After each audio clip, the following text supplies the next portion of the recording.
বাংলাদেশের বিরুদ্ধে ভারতীয় আগ্রাসন এবং অপপ্রচারের প্রতিবাদে বাংলাদেশে অবসরপ্রাপ্ত পুলিশ অফিসার্স কল্যাণ সমিতির পক্ষ থেকে র্যালি চলছে। সেখানে রয়েছেন সহকর্মী স্বপন আহমেদ। আমরা যুক্ত হচ্ছি তার সঙ্গে। স্বপন, কখন নাগাদ এই র্যালি শুরু হয়েছে, কোথা থেকে শুরু হয়েছে, কোথায় গিয়ে থামবে এবং এই মুহূর্তে র্যালির সবশেষ পরিস্থিতি আপনার কাছ থেকে জানতে চাই।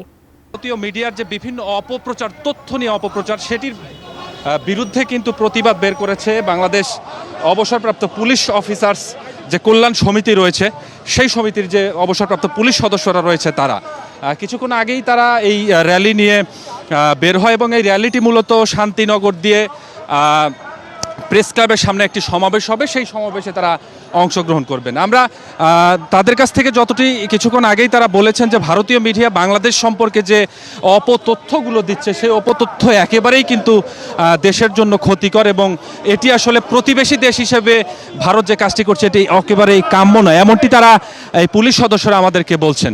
তো এখানে প্রায় কয়েকশো পুলিশ সদস্য উপস্থিত হয়েছেন, অবসরপ্রাপ্ত যে সকল সদস্যরা, তারা এটাও দাবি করছেন যে তারা বিভিন্ন উস্কানি দিয়ে বাংলাদেশে যে একটি অস্থিতিকর পরিস্থিতি তৈরি করার চেষ্টা করছে।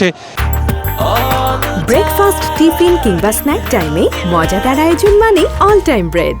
এটি আসলে ভারতের পক্ষ থেকে তারা কাম্য নয়। তারা এটি বলছেন যে কোনো বাংলাদেশের যেহেতু স্বাধীনতার পর থেকে বাংলাদেশের একটি সম্প্রীতির লক্ষ্য রয়েছে, সেই লক্ষ্যে বাংলাদেশের যে কোনো প্রয়োজনে এ সকল অবসরপ্রাপ্ত পুলিশ সদস্যরা এগিয়ে আসবেন, সবসময় বাংলাদেশের পক্ষে, সার্বভৌমত্ব রক্ষার পক্ষে তারা কাজ করবে, এমনটি তারা আমাদেরকে জানিয়েছেন। তো র্যালিটি এই মুহূর্তে শান্তিনগর পাস হচ্ছে, বিভিন্ন প্লেকার্ড সহ বিভিন্ন ব্যানার নিয়ে তারা এই প্রেস ক্লাবের সামনে যাচ্ছেন এবং এখান থেকে তারা একটি স্বরাষ্ট্র মন্ত্রণালয় বরাবর এর প্রতিবাদ, অর্থাৎ ভারতীয় মিডিয়া এবং ভারতীয় আগ্রাসনের যে প্রভাব, সেটির প্রতিবাদে তারা একটি স্বরাষ্ট্র মন্ত্রণালয়ের স্মারকলিপিও দেবেন। এটি আমরা প্রতিবাদ স্মারকলিপি দেবেন, এটিও আমরা জানতে পেরেছি তাদের কাছ থেকে।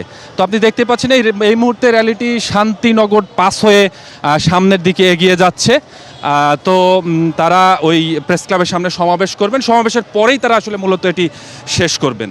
তো এর পরের বুলেটিনে তারা আরও বিভিন্ন মানুষ কথা বলবেন, তারপরে কি কথা বলেন সেই কথার প্রেক্ষিতে আমি আবারও পরে নিউজে আপনাদের জানাতে পারবো। এই ছিল আমার কাছে এই অবসরপ্রাপ্ত পুলিশ সদস্যদের ভারতীয় আগ্রাসন এবং ভারতীয় যে মিডিয়ার অপপ্রচার, সেই তথ্যের বিরুদ্ধে যে তাদের প্রতিবাদ র্যালি, সেখান থেকে সর্বশেষ অবস্থা।